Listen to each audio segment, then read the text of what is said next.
Gálatas 2, de 11 a 21, diz assim: Quando, porém, Pedro veio a Antioquia, enfrentei-o face a face por sua atitude condenável. Pois antes de chegarem alguns da parte de Tiago, ele comia com gentios. Quando, porém, eles chegaram, afastou-se e separou-se dos gentios, temendo os que eram da circuncisão.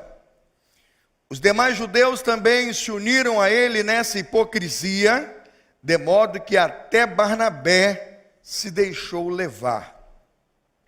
Quando vi que não estavam andando de acordo com a verdade do Evangelho, declarei a Pedro diante de todos: você é judeu, mas vive como gentio e não como judeu. Portanto, como pode obrigar gentios a viverem como judeus? Nós, judeus de nascimento e não gentios pecadores, sabemos que ninguém é justificado pela prática da lei, mas mediante a fé em Jesus Cristo.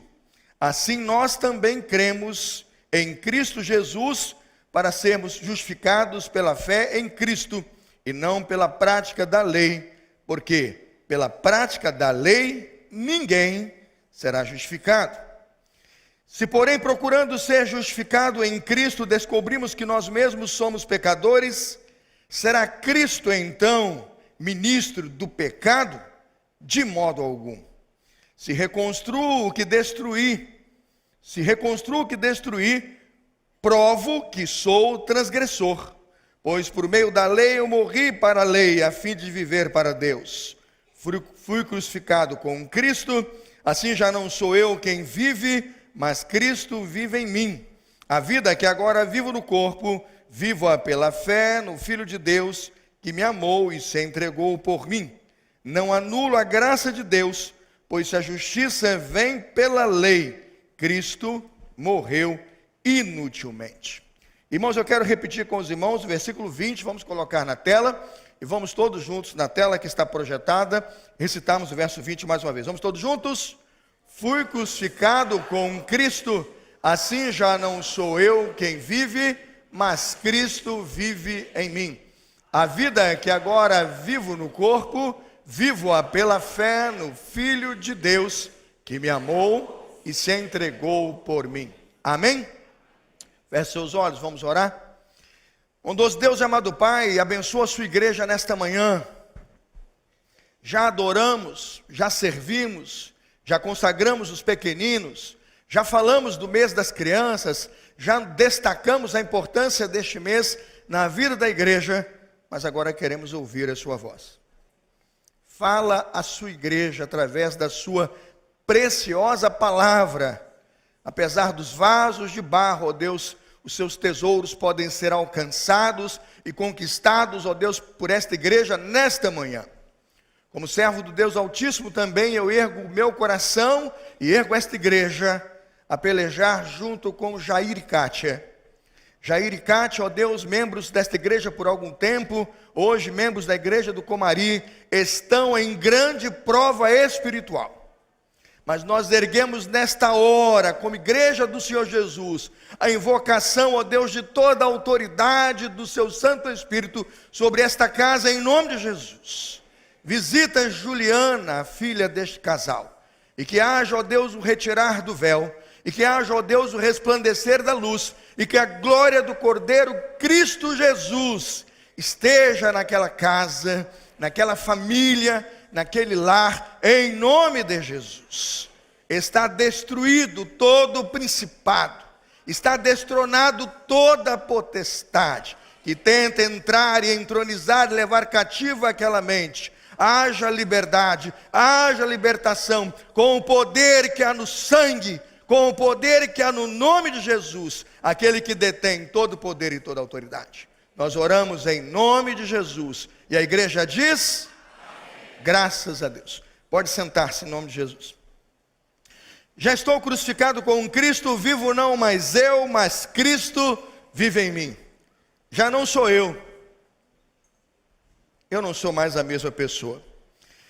Por que Paulo escreveu esta carta? Eu quero destacar aqui, irmãos, numa forte palavra contra os liberais e o liberalismo teológico. Eu creio absolutamente que essa é uma carta de Paulo. Gálatas capítulo 1, bom, pode conferir. Cristãos batistas, bereanos vão abrir a sua Bíblia e vão conferir. Paulo, apóstolo enviado, não da parte de homens, nem por meio de pessoa alguma, mas por Jesus Cristo e por Deus. Amém? Comprou lá uma revistinha qualquer, um livro qualquer do teólogo liberal, o irmão bota um pouquinho de álcool, joga um fósforo e queima. Vai ter um prejuízo menor do que ficar lendo a bobagem que ele está dizendo.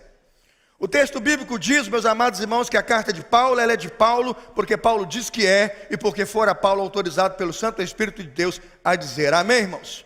É preciso que a gente leve a sério essas questões, porque o que eu vejo hoje é que nós vamos fraquejando e abrindo nossas portas para conhecimentos tolos, abrindo nossos cultos e nossos púlpitos para pastores que estão pregando a teologia liberal, e quando você percebe, ela já está levando a igreja para o poço, ela está levando a igreja ao cadafalso, essa igreja vai fechar, e o que vai se pregar aí é um evangelho absolutamente falso. O apóstolo Paulo se apresenta como autor da carta em Gálatas capítulo 5, versículo 2. Gálatas 5, 2, o apóstolo Paulo vai dizer: ouçam bem que eu, Paulo, lhes digo, caso se deixem circuncidar, Cristo de nada lhes servirá. Diga assim: misericórdia. Pensa o cristianismo onde Cristo é inútil. Em Roseli, o que a gente está fazendo aqui hoje? Pensa um culto, uma igreja, onde dizer o nome de Jesus tem valor nenhum, irmão César, é inútil. Se você se deixar circuncidar, diz o texto é claro, se você se deixar circuncidar, Cristo de nada lhe servirá. Por quê? A circuncisão, no momento em que o evangelho nos foi dado, irmãos, é agora para nós um falso evangelho. Porque quando nós temos o evangelho de Jesus, o evangelho da graça, a circuncisão para nós é nada. Ela pode ser um ato do judaísmo, sim, ela é um ato da igreja judaizante, sim, e nós respeitaremos todo o elemento cultural e todo o valor que eles têm com aquilo na sua cultura, mas perceba que o apóstolo Paulo está dizendo: quando entramos ao evangelho da graça, não há qualquer ritual que o homem cumpra, ou qualquer coisa religiosa que ele compre ou faça, que possa levá-lo à presença de Deus. Amém, irmãos? Tentar comprar isso, tentar construir isso, tentar constituir uma religião assim, é falso evangelho. Mais uma vez, ontem vi, novamente aí pelo Brasil, não é? As nossas passeatas, carreatas, né? E todas as nossas procissões religiosas, e quando vi lá o Círio de Nazaré, mais uma vez me lembrei, que estamos fazendo nós, Círio, né? Acendendo uma vela grande, colocando junto com a padroeira e levando por 42, por 50 quilômetros pelo Brasil, para dizer que aquilo ali pode nos salvar. Quando nós como igreja olhamos para um texto como esse, irmãos, pedimos que a liberdade de Cristo abra nossos olhos. Eu não quero condenar as culturas religiosas, eu não quero condenar, irmãos, as práticas religiosas aqui do púlpito, como se todas as práticas que temos aqui dentro das estruturas religiosas fossem inúteis ou sem serviço à igreja. Eu não estou dizendo isso, mas o que eu estou dizendo é que se nós colocamos isso como um projeto salvífico, anulamos a graça de Jesus. Paulo vai dizer isso, irmãos, a todos os irmãos da região da Galácia, os Gálatas. Paulo vai dizer isso para a região do norte ou para a região do sul. Quero aqui não entrar no debate com os irmãos. Se fosse minha aula de seminário, eu até defenderia as teses da região do sul, mas eu não vou fazer isso aqui. Sendo essa carta aos irmãos da Galácia, eu imagino que ela está datada do ano 52 ao ano 57, o ano Domini. E esta carta está escrita tão somente para defender os ensinos básicos da salvação: justificação, santificação. Quando perdemos a dimensão da salvação com base na justificação e na santificação, perdemos a dimensão do que é então a salvação que nos fora dada e outorgada por Cristo Jesus.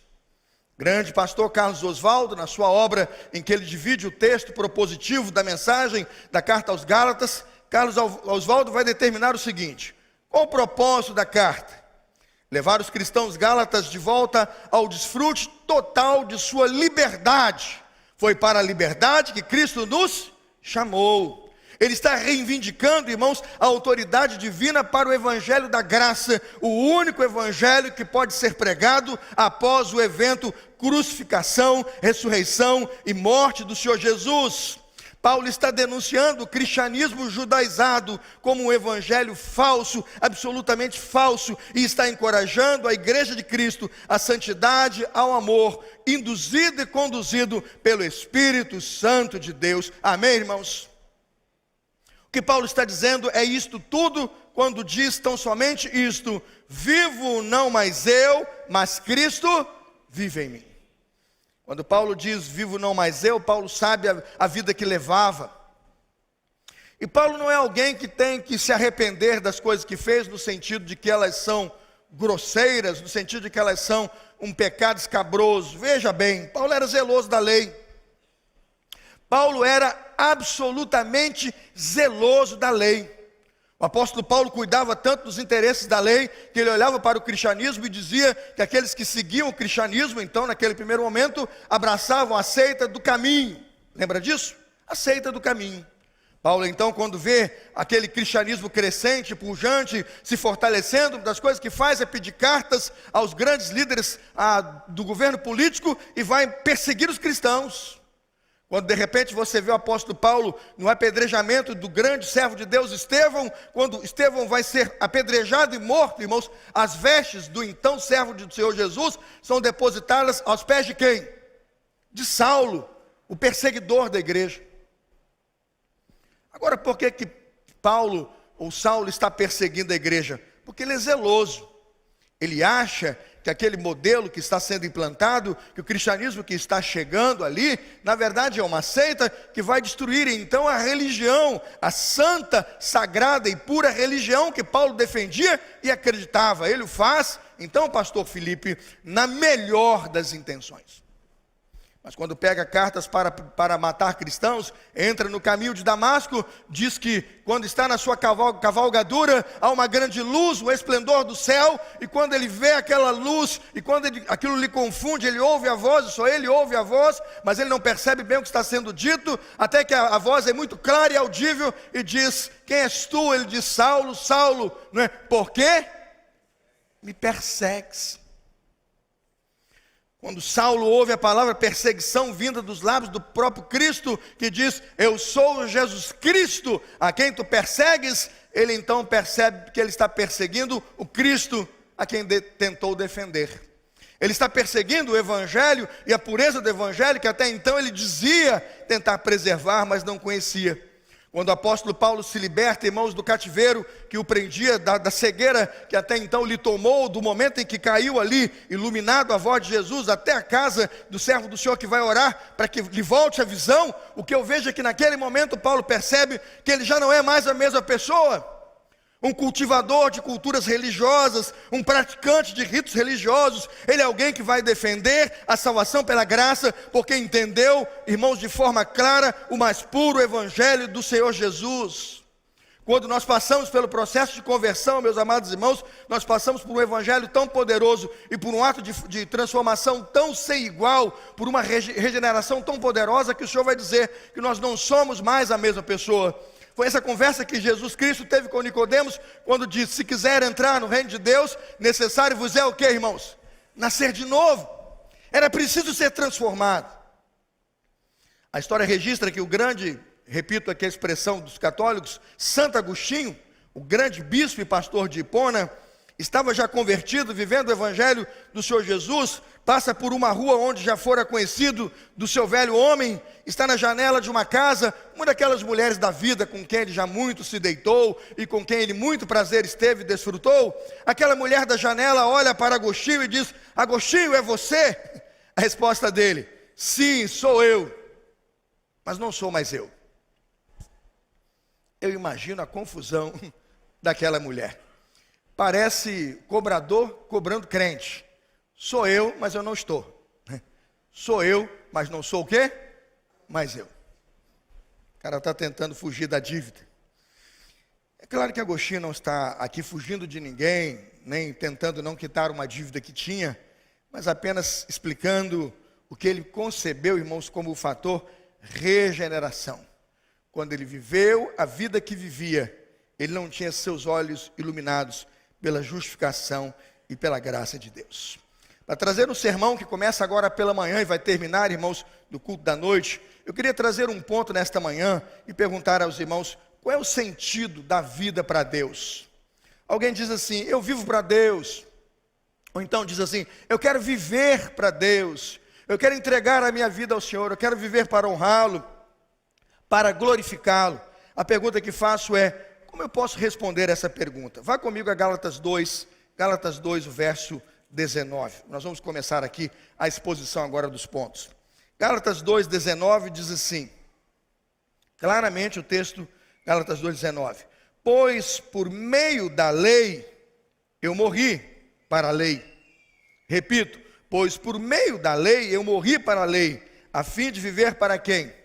A fim de viver para Deus. Por que Paulo anuncia sua morte para a lei e sua vida para Deus? O sentido desse versículo, irmãos, é por demais evidente e está explicado exatamente no versículo 20, que é, na verdade, o único ponto do sermão desta manhã. No versículo 20, o irmão que é cristão, batista, bereano, raiz aí, né? Assembleano, raiz também pode abrir a Bíblia aqui, fica à vontade, né? Você olha para o texto e veja 4 aspectos de viver para Deus.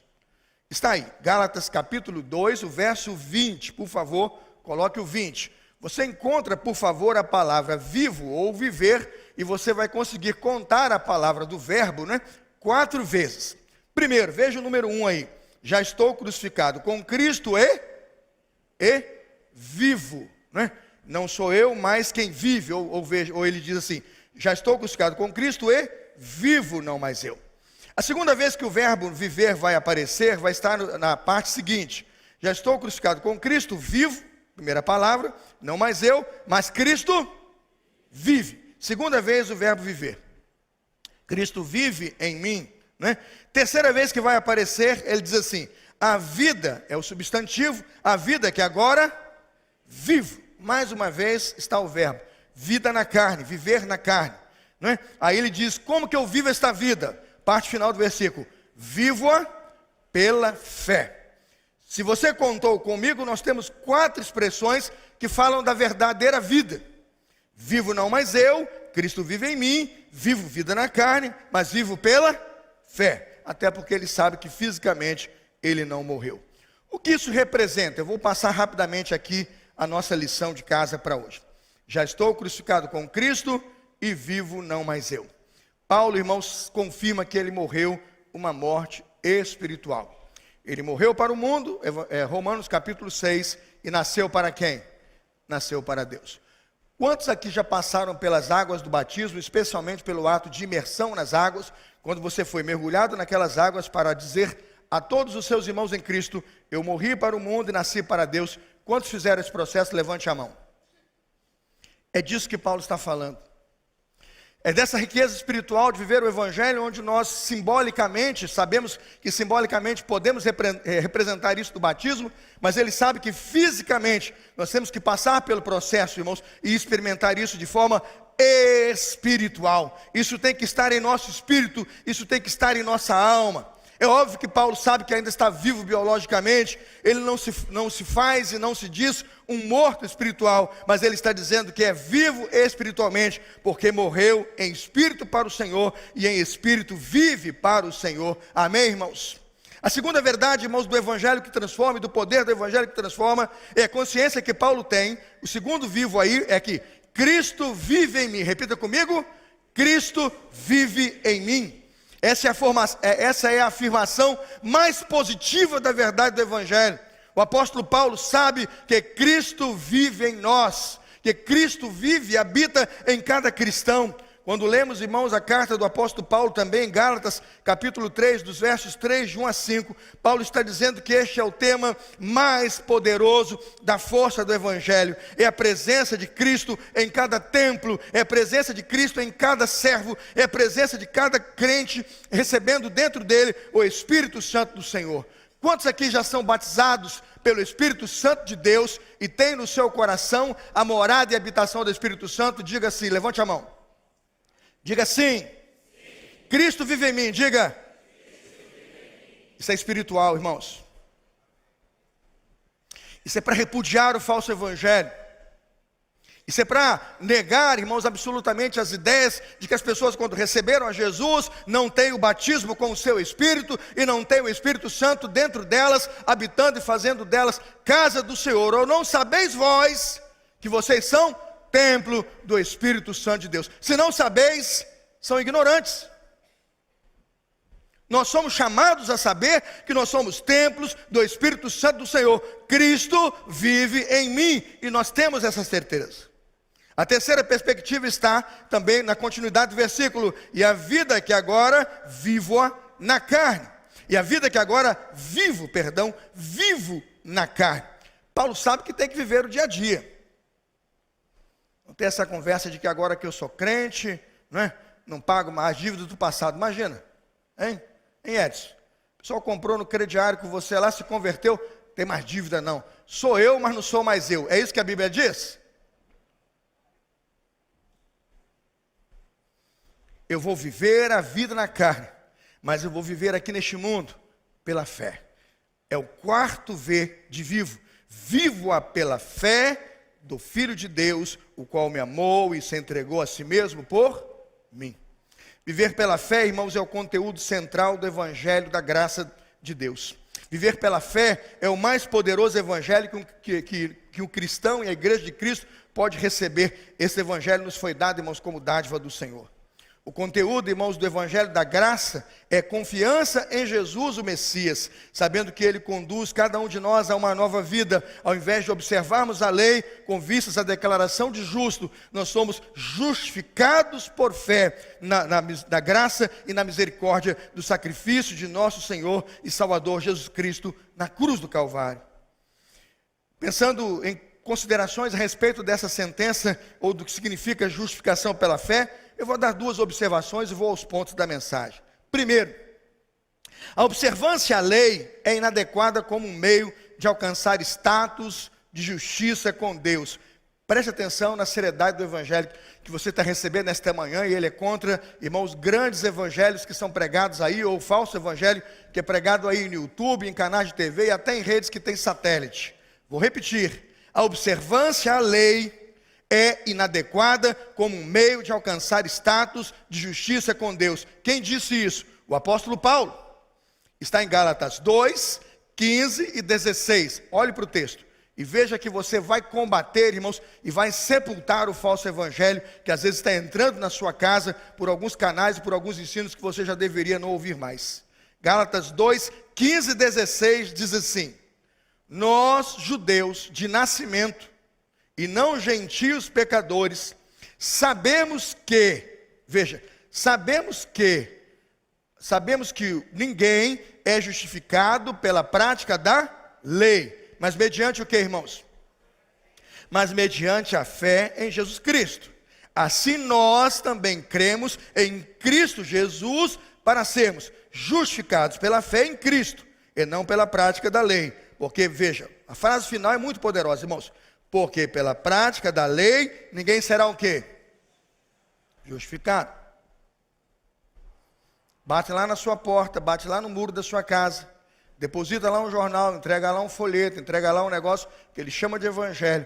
Você lê aquilo e começa a dar ouvidos. Aí vem perguntar para o pastor assim, pastor da sua igreja, né? O seu instrutor à luz da palavra, quem você deveria ministrar respeito, admiração pelo ensino da palavra que recebe, mas pela palavra de Deus que está nas suas mãos, que você diz crer. Eu não posso aceitar isso. Isso é um falso evangelho. Eu não me preocupo, irmãos, com o dia da semana que você congrega na sua igreja. Eu não estou preocupado com isso. Essa semana eu congreguei, acho que na minha igreja aqui, todos os dias. Todos os dias. Eu estive aqui em culto. Eu tive em culto segunda, tive culto terça, tive atendimentos, orações, culto, manhã de oração, tivemos culto sexta, ontem teve culto sexta, quem estava aqui comigo, 6 da manhã, os crentes 6 horas, viu? Os crentes 6 horas, levanta cedo e ora por mim. Todo mundo aqui, 6 horas da manhã, acabou o congresso de mulheres, estávamos aqui à tarde, pastor Lucas, pastor Felipe, à noite, estamos congregando, então segunda, terça, quarta, quinta, sexta, sábado, o dia não importa, estamos servindo a quem? Ao Senhor. O mandamento muito simples, 6 dias você trabalha, um dia você o quê? Descansa. lembra-te do dia do descanso para o santificar. Agora, quando você me diz que só vai para o céu quem vai para a igreja sábado, você anula o evangelho. É preciso que você tenha coragem de dizer isso, de olhar nos olhos de quem quer que seja, dizer isso. Gálatas 2, 15, 16, você anula o evangelho, porque a porta de um dia não é a porta do céu. O nome do meu Salvador é Jesus Cristo o Senhor. Amém, irmãos?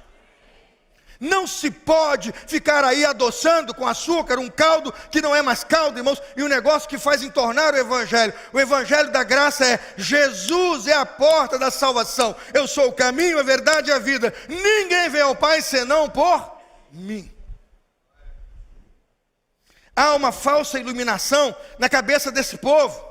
Há um sentimento equivocado, e é tudo isso que Paulo está dizendo. Porque se for o sábado, irmãos, aí haverá uma outra porta. Se for a circuncisão, haverá uma outra porta. Se for cortar o cabelo, haverá uma outra porta. Se for colocar uma saia, haverá uma outra porta. Se for colocar um brinco, haverá uma outra porta. Se for tirar o brinco, haverá uma outra porta. Isso não é porta, isso é costume. Jesus é o caminho, a verdade e a vida. Amém, irmãos? Oremos e levantemos um evangelho que pode salvar a nossa sociedade. Ela está titubeante, ela está vacilante, ela está confusa, são muitos sons, são muitas vozes. Ergamos o cristianismo, maior nome que podemos erguer, irmãos, e deixemos as nossas placas num segundo plano. Nossas placas são religiosas, são estruturantes, mas elas não vão salvar esta geração. Quando alguém perguntar, eu sou batista, batista por convicção. Quando alguém lhe perguntar, eu sou assembleano, assembleano por convicção. Mas eu sou de fato um cristão. O cristianismo precisa ser erguido ao mais alto lugar no Brasil, porque se nós formos erguendo nossas placas e vamos vendendo nossas ideias denominacionais, irmãos, nós vamos fazer fracassar uma geração inteira, porque o evangelho do Senhor Jesus é maior e muito maior do que toda e qualquer denominação na face da terra. Segundo princípio, capítulo 2, versículo 17 de Gálatas. Veja, por favor, continuando. Gálatas 2,17. A observância à lei, para pessoas que dizem confiar em Jesus, gera inconsistência na vida e ideias incorretas sobre o Messias. Eu vou repetir para você guardar. A observância à lei, para pessoas que dizem confiar em Jesus, gera inconsistência na vida e ideias incorretas sobre o Messias. Veja o texto. Eu vou ler na NVI, o texto é dificílimo de interpretar. Não beba água, não pisque. Limpa o óculos agora e preste atenção. Passa assim a mão no ouvido, limpa os ouvidos. Se, porém, procurando ser justificados em Cristo, descobrimos que nós mesmos somos pecadores, será que Cristo então é ministro do pecado? Seria então Cristo ministro do pecado? O que é que ele diz, irmãos? Versículo 18. Se reconstruo o que destruí, provo que sou o quê? Transgressor. Eu vou traduzir. Pessoal da equipe de tecnologia, se tiver alguém bem ligeiro lá, tem a NVT. NVT, a tradução aplicada. Nova versão transformadora. O camarada traduziu brilhantemente o texto. NVT, preste atenção. Versículo 17. Você está no início do 17, filho? Isso, agora sim.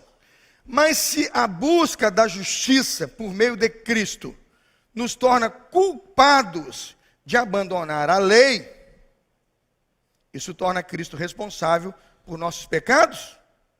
De maneira nenhuma. Se, pois, reconstruo o antigo sistema da lei, que já destruí, então faço de mim mesmo transgressor do quê? Transgressor da lei. Qual é o problema aqui? O indivíduo vai abraçar o evangelho da graça e vai para a cruz. E vai para a cruz. E ao alcançar o evangelho da graça, ele sabe que ele não será salvo. Ele não será salvo pelos benefícios da lei. ele nem pode cumpri-la. Isso a Bíblia já afirmou. Se ele for transgressor de um, é transgressor o quê? De toda a lei. Mas olha o que o Evangelho diz. Mas ao ir para a cruz, para buscar a salvação pela graça, se você vai viver de pecado em pecado, e pecando, e vai dizer que todo esse seu pecado é fruto da salvação pela graça, porque agora a lei não te condena, isso faz de Cristo o quê? O responsável pela sua vida pecaminosa, entenderam? Porque você está dizendo que Ele te deu aval. Paulo vai dizer assim, de maneira o quê? Nenhuma. Irmãos, aí é ponto decisivo da fé. Deus nos justifica no pecado, sim, pecadores. Mas Deus nos justifica do pecado, nunca mais. Porque o pecado para o crente é de consequência muito maior e pior, porque nós somos retirados do pecado, transportados, irmãos, do reino das trevas para o reino da sua, o quê? Maravilhosa luz. Então, se você encontra um sem vergonha de um crente, e me desculpe a grosseria da palavra, dizendo que ele peca porque agora ele não está mais sobre a lei, e porque olhou para a cruz e o evangelho da graça, ele faz de Cristo o culpado pelos seus pecados. Isto é uma vergonha alguém dizer isto. Porque o evangelho que nos justifica no pecado, mas irmãos, nos justifica do pecado, porque se confessarmos os nossos pecados, Ele é fiel e justo para nos perdoar dos pecados, irmãos, para nos purificar de toda injustiça, meus amados irmãos. Este é o evangelho mais puro que vos prego nesta manhã. Há uma confusão no mundo hoje, nós não podemos permitir que esse tipo de visão e que esse tipo de ensino continue sendo passado de geração em geração. Nós temos o evangelho que nos salva, esta é a palavra que nos salva. Cristo veio para nos justificar do pecado e para nos libertar do pecado. Se, pois, o Filho vos libertar, verdadeiramente sereis o quê? Livres. Nós somos chamados, sim, à obediência do Evangelho do nosso Senhor e Salvador Jesus Cristo. Me deixe fazer 4 considerações rápidas, irmãos, para aplicar o sermão e terminar a primeira parte do sermão. À noite eu quero concluir ao seu coração, edificar você, sua casa e sua família. Não fique em casa hoje à noite, não. Venha ouvir a segunda parte. 4 considerações sobre isso, então. Essa vida para Deus, essa vida que aponta para Deus, que Paulo coloca em Gálatas capítulo 2, verso 19, né?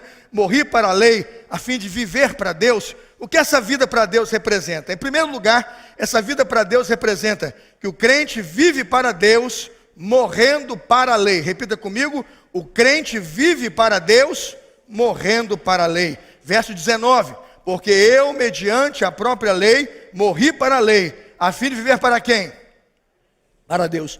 Eu preciso agradecer ao meu Deus, que me salvou, irmãos, e me salva, apesar da minha incapacidade, total incapacidade de cumprir e de servir a lei. Os falsos mestres acusavam o evangelho de aniquilar a justiça que temos pela lei. Mas é a lei, meus irmãos, é a lei que nos força a morrer para ela mesma. Pois ao ameaçar a nossa destruição, não nos deixa nada senão desespero. É assim que ela nos impede de confiar nela.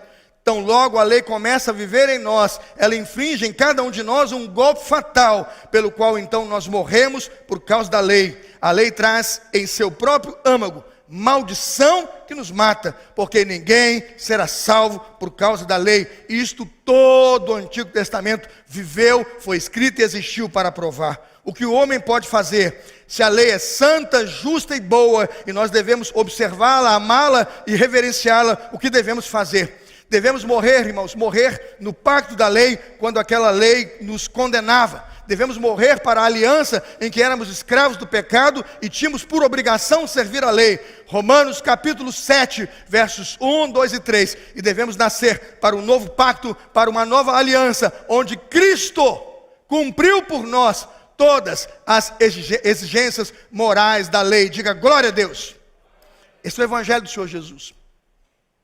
Cristo nos tornou e nos deu absoluta condição de chegarmos à presença de Deus. A justificação significa que aquele que é santo, justo e bom fez justiça por nós para que nós pudéssemos ser justificados. Romanos capítulo 7, versículos 12, 13 e 14. Outro ponto, irmão, em segundo lugar, o crente que vive para Deus, vive sendo crucificado com Cristo. Diga, estou crucificado com Cristo. Diga, estou crucificado com Cristo. Gálatas 2,19. Viver para Deus é ser um crucificado. Viver para Deus é enxertar a minha vida na morte de Cristo, é enxertar a vida de Cristo na minha vida. Viver, irmãos, como um crucificado é estar crucificado com Cristo, se isolando do pecado, se afastando do mal, criando ambiente e circunstância piedosa para viver uma vida santa, justa, reta e pia diante do Senhor. É preciso mergulhar no processo da santificação e receber a santificação de um Deus que nos justifica. Essa crucificação com Deus me livra do pecado e da morte, me traz das trevas para a sua luz. Terceira aplicação, irmãos, em terceiro lugar, como é que vive o crente que vive para Deus? O crente que vive para Deus, vive para Deus quando Cristo vive nele. Diga, Cristo vive em mim. Cristo vive em mim. Eu fui crucificado com Cristo para morrer para a lei, irmãos, mas para nascer para Cristo e para viver para Cristo. Se Cristo vive em mim, quem é que vive? Sou eu. Quem é que vive? Cristo vive em mim. Eu vivo pelos atos de Cristo. Eu vivo pelos ensinos de Cristo. Eu sou salvo pela fé no nome poderoso do meu Senhor e Salvador Jesus Cristo. Ele morreu e ressuscitou. Ele vive em nós e vai nos levar à sua presença. Aleluia. João Calvino diz que Cristo vive em nós de duas maneiras. Grande intérprete da doutrina da santificação e da justificação, João Calvino. Preste atenção. Cristo vive em nós de duas maneiras.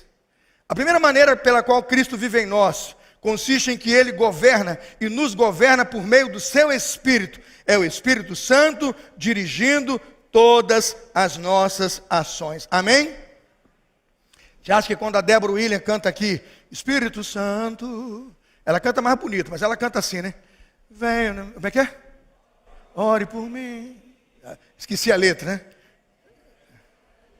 Tudo aquilo, não é isso, Débora? Quando a Débora chega aqui e começa a cantar Espírito Santo, o que é que ela está fazendo? Cristo o quê? Vive em mim.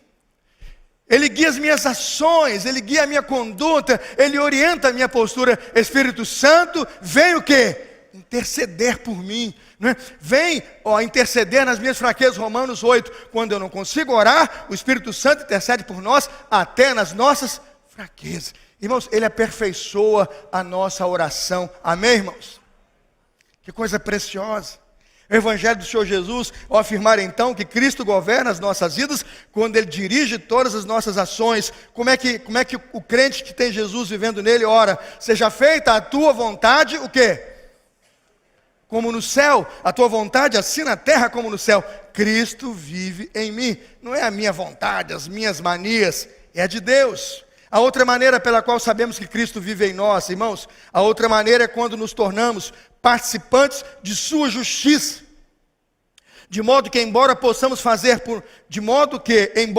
nada possamos fazer por nós mesmos, nós somos aceitos aos olhos de Deus. Ou seja, a minha justiça, trapo de imundícia, mas a justiça de Deus me faz aceito diante dele. Amém, irmãos? É o sangue de Jesus Cristo, seu Filho, que nos purifica de todo pecado. É Jacó temendo e tremendo, recebendo a bênção no lugar de Esaú, porque havia sobre ele o sangue do Cordeiro, havia sobre ele o nome do filho mais velho, o nome do primogênito, no caso da salvação, o nome que nos salva é Jesus. Quarto e último lugar, irmãos, o crente vive para Deus quando confia na sua graça. Vamos ler juntos o verso 21 e termino aqui a mensagem. Gálatas 2, 21. Último verso desta manhã, à noite eu continuo. Tem na tela, queridos? Gálatas 2, 21. Em quarto lugar, o crente vive para Deus quando confia na graça de Deus. Vamos ler todos juntos? Não anulo a graça de Deus, pois se a justiça é mediante a lei, se você for escolher o mandamento 1, o mandamento 2, o mandamento 3, como a porta que vai salvá-lo, você está perdido, meu irmão. O mandamento 1, o mandamento 2, o mandamento 3, o mandamento 4, são a prova de sua santificação. Viu o que eu estou dizendo? São a prova de sua santificação. A certeza de que você já passou pelo processo, pelo ato de justificação. Salvo no pecado, quando no pecado estava, mas salvo do pecado. Crente que é crente, não adultera. Crente que é crente, salvo que é salvo, não mata. ele vai cumprir integralmente os preceitos da lei, vai viver por eles, mas vai morrer sabendo que nenhum deles poderá salvá-lo. Ao contrário, são eles que vão condená-lo. Desprezar a graça de Deus é a pior forma de ingratidão que um cristão pode apresentar ao Senhor. Nessa mesma linha de pensamento, o grande autor John Stott diz que há 2 básicos alicerces para toda e qualquer religião: a graça de Deus e a morte de Cristo. Elas estão interligadas e perfeitamente compreendidas, pois acontecem de forma simultânea. A graça de Deus nos fora revelada na morte de Cristo Jesus, o nosso Senhor. Os que têm o boletim, vamos terminar a mensagem. Pega o último parágrafo, por favor. Quem não tem, depois corra atrás. Pega esse boletim de hoje, vai ser muito importante. No seu aplicativo tem, está no aplicativo da PIB. Eu queria ler o último parágrafo com você. Vou terminar o sermão aqui. À noite eu continuo, tem mais. À noite eu tenho 7 pontos da justificação pela fé. 7. À noite a gente continua. O último parágrafo, preste atenção. Nunca me esqueço das sábias palavras de João Calvino. Se a morte de Cristo é a nossa redenção, o que significa, irmãos? Nós fomos escravos, irmãos. Nós já fomos escravos do pecado. Mas quem nos libertou? Jesus. Eu gosto muito, irmãos, quando as nossas crianças, eu gostava muito quando as nossas crianças vinham aqui na frente e diziam: do Egito escravo fui, sim, senhor, sim. Mas a alegria, a minha quando criança, essa música é velha, eu cantava quando criança. Ah, irmãos, é como que eu dançava? Livre, eu bati o pé, livre, ficar suave, livre, porque negócio de escravidão não é para nós, não. Foi para a liberdade que Cristo nos... Olha que evangelho, irmãos, está sendo pregado aqui nesta manhã. Se Cristo é nossa redenção, éramos cativos, mas estamos o que, irmãos? Livres. Redenção significa redimido. Continua comigo, irmãos. Se a salvação e a morte de Cristo é pagamento, significa o quê? Éramos o quê, irmãos? Endividados. Paulo vai dizer em Colossenses: mas Cristo riscou a cédula, a dívida que havia contra você, e declarou você pago, quitado diante de Deus. Sabe o que significa a palavra tetelestai lá na cruz do Calvário? Tetelestai, o que significa? Está pago, está o quê? Consumado. Se a salvação é realmente um pagamento de uma dívida, é porque éramos devedores, mas a dívida foi paga. Continue comigo. Se é expiação, significa que nós éramos o quê? Quem aqui vai chegar no céu inocente? Quem vai chegar no céu inocente? Quem? Espero que você não levante a mão. Nenhum de nós. Quando perguntar: pastor Carlos Elias, todo bom, de terno, pregando domingo, vindo 7 dias por semana na igreja, inclusive sábado. De que serve as minhas portas, irmãos? Nada. Porque ele vai dizer: você é culpado. Mas quando ele declarar salvação, ele vai dizer: em Cristo justificado. Se é purificação, significa que éramos o que, irmãos? Imundos. Salmo 42. Tirou-me de um charco de lodo, de um lamaçal, não é? Colocou os meus pés, Salmo 40, colocou os meus pés sobre a rocha, firmou os meus passos. Irmãos, se é purificação, e é porque nós éramos o que, irmãos? Imundos, mas lá diante do trono, trajando vestes brancas, debaixo do trono do Cordeiro. Amém, igreja de Jesus? Veja então, para terminar, no sentido contrário, aquele que atribui as obras, coloca boas obras e faz boas obras para colocar isso na sua purificação, no perdão, na expiação, na justiça e no seu livramento, tornará o que, irmãos? Inútil a morte de Cristo, que é suficiente para redenção, para o pagamento, para a expiação, para a purificação de todo aquele que nele crê. E que para tanto o Senhor nos